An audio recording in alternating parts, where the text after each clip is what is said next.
আবারও উত্তপ্ত মধ্যপ্রাচ্য। যুক্তরাষ্ট্রের প্রেসিডেন্ট ডোনাল্ড ট্রাম্প হুঁশিয়ারি দিয়েছেন, ইরান যদি তাদের পারমাণবিক কার্যক্রম পুনরায় শুরু করে তবে আমেরিকা আগের চেয়েও আরও কঠিনভাবে হামলা চালাবে। স্কটল্যান্ডের টার্নবেরি গলফ রিসোর্টে ব্রিটিশ প্রধানমন্ত্রী কিয়ার স্টারমারের সঙ্গে বৈঠকের সময় সাংবাদিকদের ট্রাম্প বলেন, আমরা ইরানের পারমাণবিক সম্ভাবনা মুছে দিয়েছি। তারা যদি আবার শুরু করে তবে আগের চেয়েও দ্রুত গতিতে আমরা আবার সবকিছু ধ্বংস করে দেব। আমরা তাদের পারমাণবিক সক্ষমতাকে সম্পূর্ণভাবে নষ্ট করে দিয়েছি। তারা আবার শুরু করতে পারে।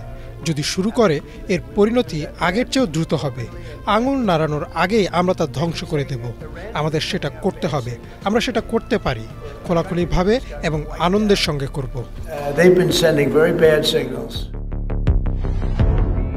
এদিকে ট্রাম্পকে কড়া ভাষায় হুঁশিয়ারি দিয়ে ইরানের পররাষ্ট্রমন্ত্রী আব্বাস আরাকচি বলেন, যদি আগ্রাসন পুনরাবৃত্তি হয় তবে আমরা আরও কঠোরভাবে এবং এমনভাবে প্রতিক্রিয়া দেখাবো যা গোপন রাখা অসম্ভব হবে।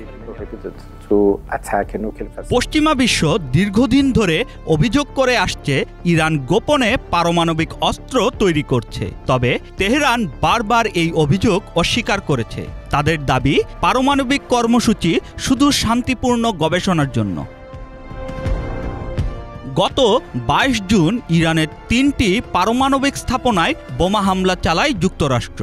ইসরায়েলের সঙ্গে চলমান যুদ্ধে ইরানের অবস্থানকে ঠেকাতেই এই হামলা, দাবি ওয়াশিংটনের। তাদের কর্মসূচি একান্তই শান্তিপূর্ণ, বেসামরিক চাহিদার জন্য।